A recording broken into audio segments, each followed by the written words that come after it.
Justice Nagarathna और justice Dhulia की चर्चा आगे आने वाले सालों में उसी तरह होगी जैसे अभी तक जस्टिस खन्ना की जबलपुर वाले मामले में चर्चा होती रही है। इस फैसले का क्या मतलब है कि सरकार जो है सामुदायिक हितों के लिए, बृहत्तर हितों के लिए जमीन का वो मतलब स्वामित्व का अधिग्रहण निजी संपत्ति का नहीं कर सकती। तो एक प्रकार से जो सरकार की आपकी कारपोरेटीकरण और पूंजीवादी परस्त नीतियां हैं, सुप्रीम कोर्ट में बैठ के आप उसका समर्थन कर रहे हैं। आप जो देश की सामाजिक जो जस्टिस न्याय जो है, सामाजिक न्याय गैर बराबरी खत्म करने की जो अवधारणा थी, भले वो चाहे त्रुटिपूर्ण ढंग से लागू हुई हो, आपने उसको उलट दिया। बजाय उसमें सुधार करने के लिए आपने उलट करके सीधे सीधे पूंजीवाद की गोद में पूरे देश को जो है क्या कहते हैं आपने रख दिया। आप यह वह मुख्य न्यायाधीश के इस दृष्टिकोण को स्वीकार करने में असमर्थ हैं जिसमें कहा गया है कि सभी निजी स्वामित्व वाले संसाधन समुदाय के भौतिक संसाधन नहीं है।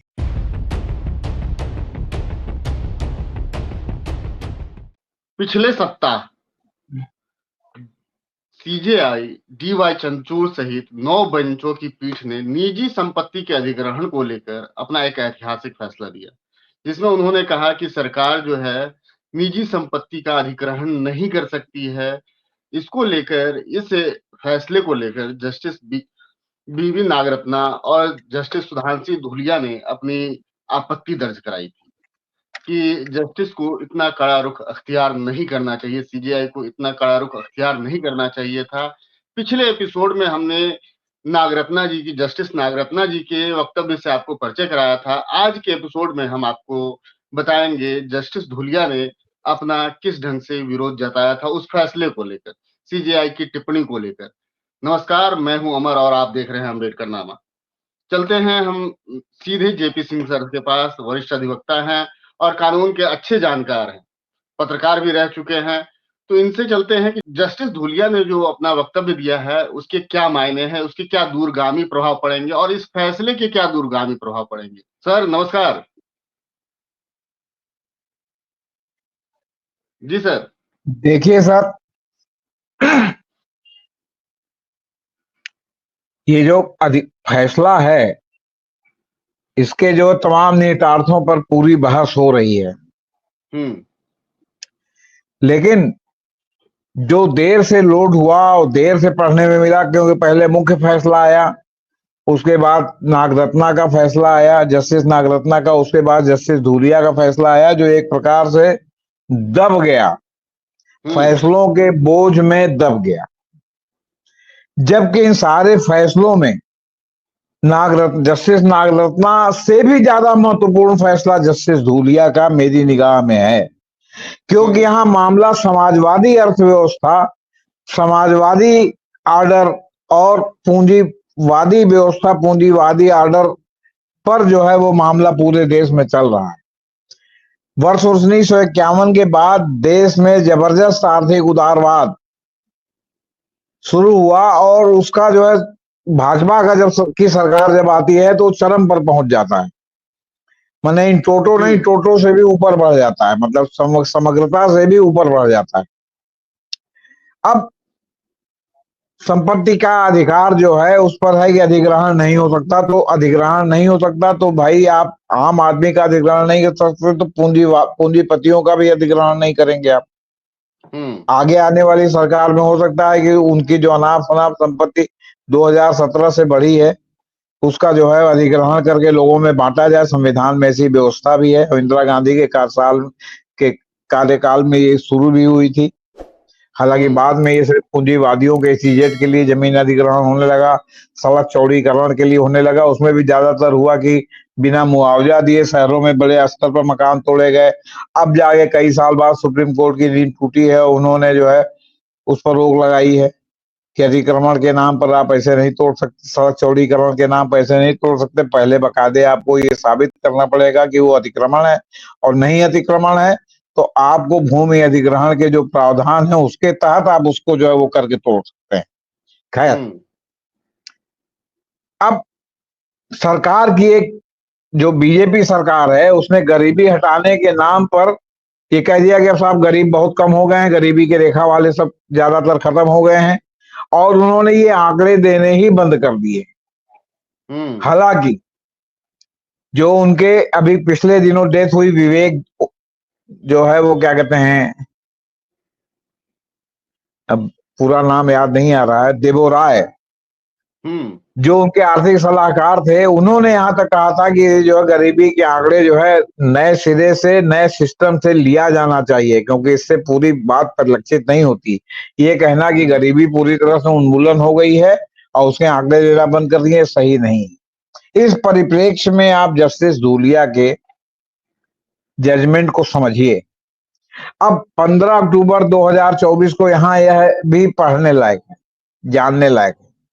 15 अक्टूबर 2024 को विश्व बैंक द्वारा जारी एक रिपोर्ट में कहा गया है, वो विश्व बैंक जिसके नीतियों पर ये सरकार चल रही है, 2091 से जो आर्थिक उदारीकरण है वो विश्व बैंक की नीतियों के अनुरूप है, कि 2024 में लगभग 129 मिलियन भारतीय, माने 12 करोड़ से अधिक भारतीय अत्यधिक गरीबी में जी रहे होंगे, जिनकी प्रतिदिन आय 181 रुपए से भी कम होगी।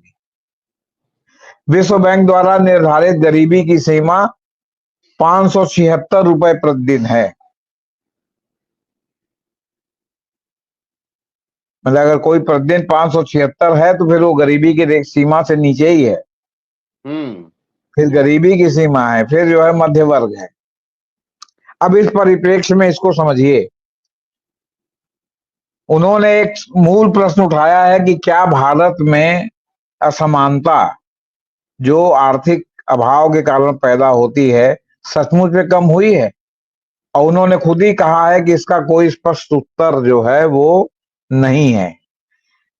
उन्होंने कहा है कि यह वह मुख्य न्यायाधीश के इस दृष्टिकोण को स्वीकार करने में असमर्थ हैं, जिसमें कहा गया है कि सभी निजी स्वामित्व वाले संसाधन समुदाय के भौतिक संसाधन नहीं है। इंडिविजुअल प्रॉपर्टी और सोशल प्रॉपर्टी, यहाँ इसका अंतर समझिए आप। इंडिविजुअल आपका जो अधिकार ये हो सकता है कि आप नंगे रहें, बिल्कुल, लेकिन सामाजिक अधिकार ये अलाउ नहीं करता। आप अपने घर के बंद कमरे में चाहे नंगे रहें चाहे जो करें, लेकिन आप सामाजिक रूप से सामने आते हैं तो आपको सभ्यता के साथ आना पड़ेगा, अश्लीलता के दायरे से ऊपर उठना पड़ेगा। आपको भले लगे कि आप अश्लील नहीं है, लेकिन अगर आप नंगे रहते हैं तो अश्लीलता के दायरे में आता है। इसी तरह इंडिविजुअल प्रॉपर्टी और सोशल प्रॉपर्टी है। धूलिया ने 5 नवंबर को 9 न्यायाधीशों की पीठ के बहुमत के दृष्टिकोण से असहमत जताते हुए फैसला सुनाया, जिसमें ये कहा गया कि सभी निजी स्वामित्व वाले संसाधन समुदाय के भौतिक संसाधन नहीं। उन्होंने लिखा है, आय और संपत्ति में असमानता तथा अमीरों और गरीबों के बीच बढ़ती खाई अभी भी बहुत बड़ी है। इसलिए उन सिद्धांतों को छोड़ना विवेकपूर्ण नहीं होगा जिन पर अनुच्छेद, संविधान का अनुच्छेद 38 और 39, 38 और 39 आधारित हैं, जिन पर रंगनाथ रेड्डी मामले में 3 न्यायाधीशों की राय और संजीव कोक मामले में सर्वसम्मत से फैसला दिया गया था। उन्होंने अपने असहमतपूर्ण फैसले में यह भी कहा कि संविधान के चौथे भाग में अनुच्छेद 38 के साथ साथ अनुच्छेद 39(b)(c) को शामिल करना उस समय के प्रचलित दर्शन और भारत द्वारा चुने गए विकास के मार्ग पर आधारित था। इस न्यायालय द्वारा प्रावधानों की गई व्याख्या विशेष रूप से रंगनाथ रेड्डी और संजीव कोक के मामले में प्रासंगिक है। शायद कुछ मायनों में स्थितियां बदल गई हैं, हालांकि जो नहीं बदली हैं वह है असमानता। आज राजनीतिक समानता है और कानूनी समानता भी है, फिर भी सामाजिक और आर्थिक असमानताएं जारी हैं, ये जस्टिस कह रहे हैं। जैसा कि डॉक्टर अंबेडकर ने 25 नवंबर 1949 को संविधान सभा में अपने भाषण में चेतावनी दी थी। उन्होंने कहा कि न्यायमूर्ति कृष्ण अय्यर और चिन्नप्पा रेड्डी द्वारा क्रमशः रंगनाथ रेड्डी और संजीव कोक मामले में समुदाय के भौतिक संसाधन की अभिव्यक्ति को दिया गया व्यापक और समावेशी अर्थ हमारे लिए लाभकारी रहा है, और इसकी प्रासंगिकता या न्याय शास्त्रीय मूल्य में कोई कमी नहीं आई है, नहीं इससे उन दर्शकों की संख्या में कमी आई है जो इन मूल्यों की सराहना करते हैं। न्यायमूर्ति धूलिया ने उस समय के प्रचलित दर्शन नीति निर्देशक सिद्धांतों के उद्देश्य था संविधान निर्माण के समय देश में असमानता पर डॉक्टर भीमराव अंबेडकर के भाषणों का उल्लेख अपने निर्णय में किया है। उन्होंने कहा, क्या हमारी दुनिया बदल गई है? क्या असमानता कम हुई है? इस सवालों के कोई निश्चित या आसान जवाब नहीं है। हालांकि कुछ रिपोर्टों के अनुसार निरपेक्ष रूप से गरीबी कम हुई है, हालांकि उस पर भी विवाद है क्योंकि अंतरराष्ट्रीय स्तर पर उसको मान्यता नहीं मिली है, ये मैं कह रहा हूँ। संभवतः आर्थिक दृष्टि से हमारे समाज का सबसे निचला तबका 50 साल पहले की तुलना में हो सकता है कि कुछ बेहतर स्थिति में हो, लेकिन इसका मतलब यह नहीं है कि हमारे समाज में असमानता कम हुई है या गरीब और अमीर के बीच का अंतर कम हुआ है। असमानता और गरीबी पर विरोधाभासी रिपोर्टें हैं। उन्होंने महसूस किया कि आज की आर्थिक स्थिति के लिए राज्य को अपने कल्याणकारी उपायों के साथ साथ संविधान के अनुच्छेद 39 बी और सी के तहत प्रयास करने की आवश्यकता है, जैसा कि रंगनाथ रेड्डी और संजीव कोक में व्याख्या की गई। और जो बहुमत का निर्णय है उसने रंगनाथ रेड्डी और संजीव कोक के निर्णयों को उलट दिया है। उन्होंने कहा कि अंततः हम भारत के लोग अपने सभी नागरिकों को न्याय, स्वतंत्रता, समानता और बंधुत्व प्रताप प्रदान करने का संकल्प लिया है। भारत का संविधान आपने सभी नागरिकों के लिए इन मूल्यों को सुरक्षित करता है और विशेष रूप से भाग 3 और भाग 4 में निहित प्रावधानों के लिए व्यापक भाषा में बोलता है। इस न्यायालय द्वारा संविधान की व्याख्या इस तरह की गई है, यह सर्वोच्च न्यायालय द्वारा अनुच्छेद 14 और 21 को दिए गए व्यापक अर्थ के कारण है। आज हमारे पास ऐसे संपूर्ण मामले हैं जो अपने लोगों के जीवन और स्वतंत्रता की रक्षा करते हैं। अब चंद्रचूड़ द्वारा लिखित फैसले में बहुमत के फैसले में कहा गया था कि शीर्ष अदालत के समक्ष सीधा प्रश्न यह था कि क्या संविधान अनुच्छेद 39 बी में प्रयुक्त समुदाय के अतिरिक्त समुदाय के भौतिक संसाधन वाक्यांश में लिखे निजी स्वामित्व वाले संसाधन शामिल हैं। तो बहुमत के फैसले में कहा गया कि सैद्धांतिक रूप, देखिए अब उसमें भी देखिए कहा गया कि सैद्धांतिक रूप में इसका उत्तर हाँ है। इस वाक्यांश में लेकिन इस वाक्यांश में निजी स्वामित्व वाले संसाधन मतलब शामिल भी हो सकते हैं, ये भी स्वीकार किया गया है। लेकिन यह अदालत कर्नाटक राज्य बनाम रंगनाथ रेड्डी 1970 में न्यायमूर्ति कृष्ण अय्यर द्वारा लिखित अल्पमत के फैसले में अपनाए गए व्यापक दृष्टिकोण को स्वीकार करने में असमर्थ है और बाद में संजीव कोक मैन्युफैक्चरिंग कंपनी बनाम भारत कोकिंग कोल लिमिटेड 83 में इस अदालत द्वारा इस पर भरोसा किया गया है। हालांकि धूलिया ने कहा कि संविधान के अनुच्छेद 14, 19 और 21 का सर्वोच्च न्यायालय ने व्यापक अर्थ दिया है, जिसे संविधान निर्माताओं ने पता नहीं समझा था कि नहीं समझा था, लेकिन यह संवैधानिक न्यायालयों का काम है कि उनको व्यापक अर्थों में व्याख्यायित करें। उन्होंने कहा कि अनुच्छेद 14, 21 के शब्द स्पष्ट रूप से वह अर्थ नहीं देते जो इस न्यायालय के निर्णयों की श्रृंखला के माध्यम से अब इन 2 अनुच्छेदों को दिया जाने लगा है। वे अधिकारों की पूरी श्रृंखला को कवर करते हैं क्योंकि इस न्यायालय और उच्च न्यायालयों द्वारा उनका विकास और विस्तार इसी प्रयास के तहत किया गया है। तो ये भी कहा, उन्होंने कहा कि 39 बी और सी के प्रावधानों को भी भारत के संविधान के अनुच्छेद 38 के प्रकाश में पढ़ा जाना चाहिए। एक बार जब हम ऐसा करते हैं तो हम समुदाय के भौतिक संसाधन वाक्यांश को व्यापक अर्थ अदरवाइज देने से बच जाते हैं।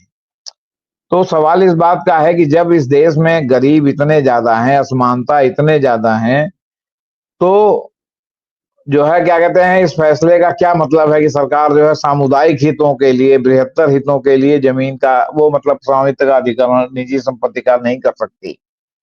क्या ये उसका पूर्वाभ्यास नहीं है कि अगर सरकार बदलती है और जिस तरह अनाप शनाप जो है एक्युमुलेशन वेल्थ का हुआ है उसको अगर राष्ट्रीयकरण करे तो उसमें बाधा है कि पहले संविधान संशोधन करे, पहले संसद में 2/3 बहुमत जुटाए, तब करे, नहीं तो ये जो है नहीं हो पाएगा। इसी तरह 40-50 साल तक लटकता रहेगा जब तक ये देश किसी एक को जो है बहुमत दे, और वो भी उसको दे जो आर्थिक उदारीकरण की इस घोर परिभाषा के विपरीत सबके उत्थान के लिए हो। लगातार कहा जा रहा है कि पिछले जो है 10 साल की सरकार में बीजेपी के अमीर और अमीर हुए हैं, गरीब और गरीब हुए हैं, तो गरीबी की रेखा से लोग ऊपर कहाँ उठ गए। हाँ, अगर आप गरीबी की रेखा से ऊपर उठने में सोचते हैं कि अगर किसी के घर में टेलीविजन है और फ्रिज हो गया तो गरीबी की रेखा से ऊपर उठ गया, तो फिर इसका कोई मतलब नहीं। नहीं और नहीं, अगर इस पे सर गरीबी की एक बात रेखा और से जोड़ दे उठना रहा इसी हूँ, को कहते हैं। नहीं नहीं, हाँ, नहीं, इसके साथ एक एक बात लाइन और भी जोड़ दे कहता रहा हूँ। हूँ, ऐड कर दे रहा हूँ इसमें। हाँ हाँ। प्रधानमंत्री जी खुद अपने मंचों से कह चुके हैं कि 80 करोड़ आबादी जो है अनाज पर निर्भर है। प्रधानमंत्री आवास अनाज पर निर्भर है। जिस देश की, मैं 2011 की जनगणना के अनुसार की बात कर रहा हूं, जिसमें 140 करोड़ की आबादी में 80 करोड़ जनता जो है 5 किलो अनाज पर निर्भर है, वो कैसा अमीर देश। उसमें क्या अमीरों की और गरीबों की स्थिति है, इसका आकलन जो है हमारे दर्शक ही करेंगे। जहां हमारी 80 करोड़ आबादी जो है प्रधानमंत्री के अनाज पर निर्भर है। जी सर, आप कंटिन्यू करें प्लीज। मैं इसी पर कह रहा था कि हम्म। अगर इस देश में गरीबी की रेखा समाप्त हो गई है, गरीबी अब नहीं है, तो ये 80 करोड़ को ही आप 5 किलो अनाज क्यों दे रहे हैं? किसका वोट खरीदने की कोशिश आप 5 किलो अनाज दे रहे हैं, और उसको भी आप सरकार के बजट उपलब्धियों में में, गिना रहे हैं। नहीं नहीं, सरकार के बजट में लगातार कटौती करने के लिए तरह हम्म। तरह की बाधाएं लगा रहे हैं। आपने कहा कि आधार कार्ड और पैन कार्ड को अपने खाते से जोड़ना अनिवार्य है, नहीं तो खाता निष्क्रिय हो जाए। तो आपने प्रकरणांतर से खाता धारकों के लिए आधार कार्ड तो खैर नागरिकता के लिए जरूरत है, खाता धारकों के लिए पैन कार्ड भी जोड़ा। आप सब चीज पे जासूसी करना चाहते हैं। अब अगर आपके पास आधार कार्ड पैन कार्ड है, आपने अगर गलती से जीरो बैलेंस का भी आईटी रिटर्न दाखिल कर दिया, तो हम्म। खाता और आधार कार्ड से ये डाटा सरकार के पास पहुंच गया। आपका राशन कार्ड अगर है तो कैंसिल कर दिया। और फिर आपने सोचा कि हम राशन कार्ड मंगवाएं, तो जो राशन कार्ड का फॉर्म है, चाहे ऑनलाइन भरें चाहे ऑफलाइन भरें, उसमें सीधे है कि अपना आधार दीजिए, अपना पैन कार्ड दीजिए। आपने अगर आधार दे दिया तो उस आधार से बिल्कुल वो हो जा रहा है कि आपने इनकम टैक्स रिटर्न भरा था। अब इनकम हम्म। टैक्स रिटर्न आप 5 साल से जीरो इनकम का भर रहे हैं। तो अगर जीरो इनकम का भर रहे हैं, तो आप जीवन यापन तो किसी भी प्रकार कर रहे हैं, चाहे आपने घर का बर्तन भाड़ा बेच के कर रहे हो, बर्तन भांडे बिल्कुल। बेच के कर रहे हो, तो वो 5 किलो अनाज से लेकिन आप वंचित हैं, क्योंकि आपका राशन कार्ड ही खत्म हो गया है। हम्म। लगातार अपात्रों को, कुपात्रों को 5 किलो राशन न मिले, इसके लिए जबकि टैक्स आप ले रहे हैं, हर चीज पे आप डायरेक्ट और इनडायरेक्ट टैक्स इतना भयानक रूप से ले रहे हैं कि छींकने पर भी अगर आपका बस चले कि आप क्या बार दिन में छींकते हैं, उस पर भी आप टैक्स लगा रहे हैं। और जहां अगर आपको अनाज देने की बात आ रही, तो वहां आप कहते हैं अरे आप 5 किलो अनाज पूरे देश के 140 करोड़ नागरिकों को दीजिए, जिसको लेना हो लेगा, जिसको नहीं लेना होगा नहीं लेगा। उसी तरह की जैसे राशन कार्ड रहते हुए हम लोग, मैंने कभी राशन कार्ड नहीं कर लिया आपसे, हम्म। लेकिन राशन कार्ड था, क्योंकि पहले हर जगह पहचान के रूप में राशन कार्ड जो है लगता था। अब सुप्रीम कोर्ट ने कह दिया कि आधार कार्ड जो है उसका प्रमाण नहीं माना जाएगा, तो आधार कार्ड माना ही नहीं जाएगा, राशन कार्ड है ही नहीं। तो कुछ दिन बाद आप कहिए कि आप नागरिक नहीं सिद्ध कीजिए, हम कहां से सिद्ध करेंगे कि हम नागरिक हैं कि नहीं? फिर राशन कार्ड भी पहले बनता था तो बीपीएल का राशन कार्ड अलग बनता था, जनरल का राशन कार्ड अलग बनता था। आपने जनरल वाला भी उन सबके आधार पर कैंसिल कर दिया कि कहीं ऐसा ना हो कि गलती से 5 किलो ले ले। हम्म। राशन लेके भोजन करना भी जो समृद्ध क्लास है, वो अपने जो है अपना अपमान मानता है। बिल्कुल। वो राशन कार्ड से जो है वो सामान नहीं लेता, लेकिन आप उसको भी लगातार सिकोड़ते जा रहे हैं, सिकोड़ते जा रहे हैं, सिकोड़ते जा रहे हैं। और 80 करोड़ लोग को जो है आप कह रहे हैं कि खुद ही कह रहे हैं कि हम दे रहे हैं, तो कहाँ गरीबी दूर हुई, असमानता दूर हुई है? गरीबी और अमीरी की खाई जो बढ़ रही है, वो किसके बीच में बढ़ रही है? गरीब और गरीब हो रहा है, अमीर और अमीर हो रहा है। कुछ लोगों के हाथ में पूरे देश भर का वेल्थ, 76% लोगों के हाथ में पूरे देश का जो है वो क्या कहते हैं, वेल्थ जो है सिकुड़ता जा रहा है। सर एक और जो है सवाल, वो, हाँ जी, ये तो हो गई इस जजमेंट के नजरिए से अगर देखें, जी जी जी तो निजी संपत्ति को सरकार अधिग्रहित नहीं कर सकती है। इसमें दो जी पहलू है। एक पहलू जो है कि 17 के बाद से जो है अनाप शनाप ढंग से अब पूंजीपति मित्रों को जो संपत्ति दी गई है, उसका एक जी, पुख्तीकरण है कि उससे कोई नहीं छीन ले। दूसरा सवाल हाँ। इसमें एक और उठता है कि क्या अब भविष्य में सरकार को कोई योजना पर काम करना होगा, किसी रणनीति पर काम करना होगा, कहीं से सड़क निकालना होगा। अगर उस बीच में कोई निजी संपत्ति आती है तो उसका अधिग्रहण कैसे हो? नहीं, उसके अधिग्रहण के लिए भूमि अधिग्रहण कानून है जिसमें 4 गुना ज्यादा मुआवजा दे करके आप ले सकते हैं। लेकिन अब वहां क्या है, ये वहां का भी पेंच समझिए, अधिग्रहण सरकार करेगी ना, बिल्कुल। तो सरकार के दिमाग में या सरकार के मतलब योजनाकारों के मन में है कि यहाँ से यहाँ तक हमको मान लीजिए कि एक्सप्रेस वे नया निकालना है, तो उस दौरान जो उधर के तरफ के जो है जो जमीनें जो खेत जो किसानों के पड़ते हैं, आप उनका सर्किल रेट तब तक नहीं बढ़ने देते जब तक अधिग्रहण हो नहीं जाता। पता चला जहां अधिग्रहण नहीं होना है वहां का सर्किल रेट जो है वो क्या कहते हैं 3 गुना 4 गुना बढ़ चुका है, लेकिन आपका सर्किल रेट अभी वही 10 साल 5 साल 8 साल पुराना है, ताकि सर्किल रेट पर जो आपको मुआवजा मिले वो नए रेट पर न मिले। जबकि ये भी फिर इसमें प्रावधान होना चाहिए, इस बारीकी को दूर किया जाना चाहिए कि अधिग्रहण के पहले सर्किल रेट अद्यतन होना चाहिए। जिस हिसाब से आप सब जगह बढ़ा रहे हैं उस हिसाब से उसका भी होना चाहिए, ताकि अगर उनको जो मुआवजा मिले वो पर्याप्त मतलब उसमें मिले। और फिर जो आप मुआवजा देते हैं वो सरकार के जो इकट्ठा करती है जनता से ही टैक्स उससे देते हैं, कोई आप अपनी जेब से नहीं देते। बिल्कुल। लेकिन आपको मुआवजा दे करके फायदा पहुंचाना है प्राइवेट पार्टी को, चाहे सीजेड के रूप में हो चाहे चौड़ीकरण की भी जो आप बात करते हैं, तो सरकार तो बनाती नहीं, ठेकेदारों से बनवाती है तमाम तरह का, उसमें इंफ्रास्ट्रक्चर डेवलप करा दी का, तो इसमें कॉरिडोर बनेगा, औद्योगिक कॉरिडोर बनेगा, तो होटल चेन बनेगा, तो होटल किसका बनेगा, पूंजीपति का बनेगा। उद्योग जो लगेंगे सरकार के पास पैसा नहीं, किसका लगेगा, उद्योग तो प्रकलांतर से तो आप उन्हीं को सौंप रहे हैं ना, और सर्किल रेट भी के हिसाब से आप जो है पैसा दे रहे हैं। आप कहिए कि हम केवल से हम सड़क चौड़ीकरण का ले रहे हैं और बाकी जो उसके किनारे औद्योगिक गलियारा और जो होटल का चेन बनेगा वो प्राइवेट पार्टी प्राइवेटली जो है जो लोकल मार्केट का दाम हो उसका दाम देकर किसानों से खरीदे, और वो भी किसान बेचे ना बेचे, हो सकता है कि उनका लड़का ही उसमें ढाबा खोल करके अपनी आजीविका चलाए। या फिर जिन किसानों का आप लेते हैं आप ये सुनिश्चित कीजिए कि उनको क्लास 3 की मिनिमम, या जो नहीं पढ़े हैं उसमें उनको क्लास 4 की सरकारी नौकरी पक्की वाली एक परिवार के 1 या 2 सदस्य को देना अनिवार्य है, तो आपका मुआवजा के साथ देंगे तो कुछ दिन उनके भरण पोषण की भी व्यवस्था हो जाएगी, उसकी भी व्यवस्था हो जाएगी। तो सवाल ये है कि 9 जजों में केवल जस्टिस धूलिया को ही ये बात समझ में आई, तो इसका मतलब कि 7 जज पूंजीवादी कारपोरेटी जज हैं जिन्होंने उसके बहुमत के फैसला दिया, और सरकार के भोंपू हैं जिन्होंने प्रकलांतर से सरकार का जो है मतलब इसको समर्थन किया, मौन समर्थन दिया कि मतलब क्या कहते हैं, या जो अपने न्याय के माध्यम से समर्थन दिया कि मतलब देश में असमानता दूर हो गई है, जो बीजेपी सरकार दावा करती है बिना आंकड़े के। तो एक प्रकार से जो सरकार की आपकी कारपोरेटीकरण और पूंजीवादी परस्त नीतियां हैं, सुप्रीम कोर्ट में बैठ के आप उसका समर्थन कर रहे हैं।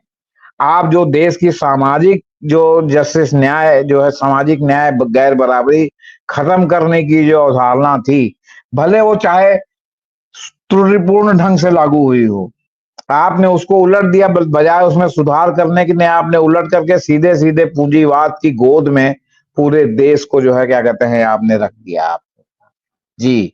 तो जस्टिस धूलिया का फैसला ये। इसमें एक सवाल और मैं ये जानना चाहता हूँ, इस अधिग्रहण के दौरान कोई निजी व्यक्ति या कोई संपत्ति मालिक अपना अधिग्रहण न देना चाहे तो क्या सरकार के पास बंद रहेगा या नहीं रहेगा? वो कहेगा हम कोर्ट में केस लड़ेंगे, हम अपना जमीन नहीं देंगे।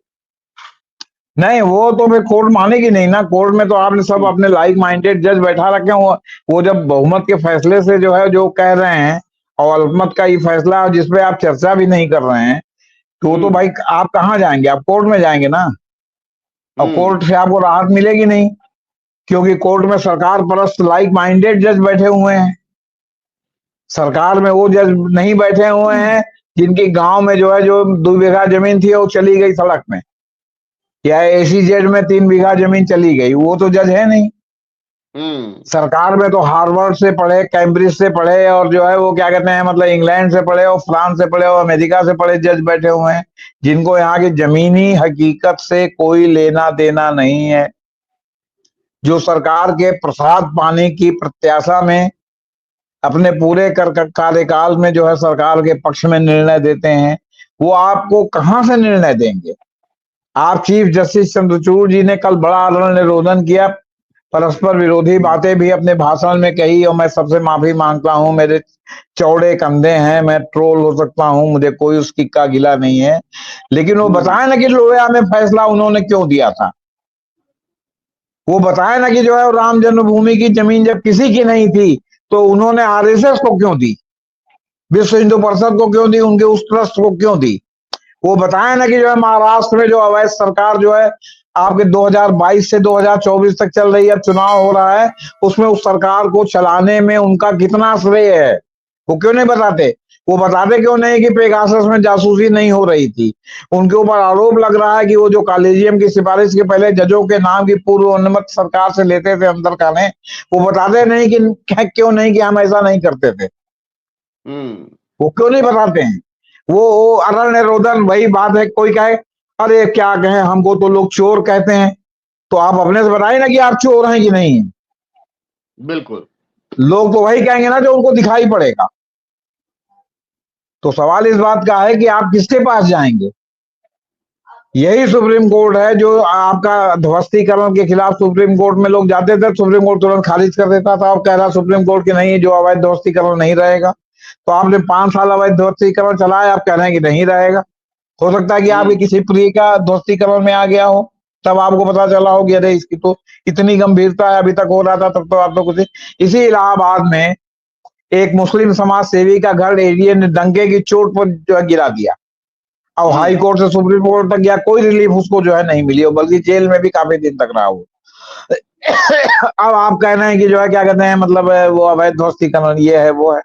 फिर जहां आपको हस्तक्षेप करना चाहिए वहां हाईकोर्ट को आप आगे कर देते हैं। हाईकोर्ट में आपने नारंगी जज बैठा रखे हैं जो नारंगी दिमाग से जो है सब चीजों को सोचते हैं और देखते हैं। फिर आप मास्टर ऑफ रोस्टर के नाते बेला त्रिवेदी जैसे जूनियर को देते हैं, तो ये मामला तो वही जैसे एमआर साहब को पहले सारे यूएपीए और पीएमएलए के मामले दिए जाते हैं जहां से कोई रिलीफ नहीं मिलती थी। उसके पहले आपके जो है अरुण मिश्रा के यहाँ जो है सब मामले जाते थे, जो सरकार परस्ती में जो है आज मानवाधिकार आयोग के अध्यक्ष बन के बैठे हुए हैं। तो उनके सामने दीपक मिश्रा के सामने अरुण मिश्रा थे, फिर गोगोई के सामने भी अरुण मिश्रा थे। सारे महत्वपूर्ण केस उन्हीं पर जो है 4 जजों ने प्रेस कॉन्फ्रेंस की थी कि जूनियर जज को क्यों महत्वपूर्ण दिया जाता है। इसके बाद एमआर साथ है, अब बेला त्रिवेदी है। अभी आपने जुलाई से बेला त्रिवेदी के यहाँ मामले हटा के गवाई और रोका के यहाँ देना है, और वहां से लोगों को रिलीफ मिल रही, जमानत मिल रही। अब लग रहा है कि जमानत जो है नियम है और जेल अपवाद है, और उनके यहाँ तो जो मामला जाता है, अभी अभी कुछ दिन पहले खाली कर गया था उनके मामला, उन्होंने हाईकोर्ट को किक ऑफ कर दिया था। हम आशा करते हैं कि हाईकोर्ट जल्दी निर्धारित करेगा, हाईकोर्ट ने नहीं निर्धारित किया, फिर डेट लग गई, तो कहां उसका वो मिला।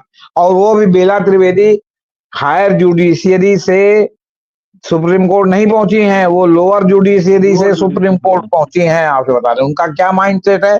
किसी भी आप सुप्रीम कोर्ट और हाई कोर्ट के वकील से पूछिए कि जो लोग डायरेक्ट रिक्रूट होके आते हैं उनकी मानसिकता में, जो हायर जुडिशरी से रिक्रूट होके आते हैं उनकी मानसिकता में, और जो बिल्कुल लोअर जुडिशरी से रिक्रूट होके आते हैं उनकी मानसिकता में, और चीजों को देखने के बारे में उनका नजरिया क्या होता है। आप कभी बात करके देखिए, तब आपको पता चलेगा। मैं तो जान रहा हूं ना, मैं वकील कुछ दिन वकील रहा हूं, तो मुझे मालूम है ना कि किसका नजरिया क्या होता है। जितना ही नीचे से आएगा उतना ही ज्यादा कंजर्वेटिव होता है। आपको पता है, वो हमेशा डरता रहता है कि कहीं ऐसा ना हो कि हमारे निर्णय पर सवाल उठ जाए, हमारा करेक्टर रोल खराब हो जाए। हालांकि सुप्रीम कोर्ट के जज का करेक्टर रोल नहीं दिखा जाता, वहां राजनीतिक प्रतिबद्धता देखी जाती है, किसकी राजनीतिक प्रतिबद्धता क्या है, तो इसलिए वो ट्रिब्यूनल में जाके क्या करेगा आपसे बता, तब उसकी नियुक्ति होती है। नहीं तो फिर लोग रिटायर होने के बाद रिटायरमेंट बेनिफिट लेके घर पर बैठते हैं। जी बहुत बहुत शुक्रिया सर। ये था निजी संपत्ति अधिग्रहण विशेष। विरोध की आवाज भी रेखांकित करने वाली है। फैसला चाहे जो भी हुआ हो, ये सर्वमान्य है। 9 बेंचों की पीठ ने ये फैसला दिया है कि निजी संपत्ति पर सरकार अंधाधुंध अधिग्रहण नहीं कर सकती है, लेकिन इसके दूरगामी कुप्रभाव भी नजर आएंगे। और वैसे समय में जस्टिस धूलिया और जस्टिस नागरत्ना को रेखांकित किया जाएगा। उन्होंने अपने फैसले में एक इतिहास के लिए जो है कड़ी गढ़ के रख दी है। और इस जी सर। जस्टिस नागरत्ना और जस्टिस धूलिया की चर्चा आगे आने वाले सालों में उसी तरह होगी जैसे अभी तक जस्टिस खन्ना की जबलपुर वाले मामले में चर्चा होती रही है। बहुत बहुत शुक्रिया। अगले एपिसोड में हम चर्चा करेंगे कि आखिर जस्टिस खन्ना ने जबलपुर मामले में क्या फैसला दिया था। बहुत बहुत शुक्रिया। देखते रहिए अम्बेडकर नामा। हमारे चैनल को लाइक कीजिए, शेयर कीजिए, सब्सक्राइब कीजिए। मिलते हैं अगले एपिसोड में। धन्यवाद। नमस्कार।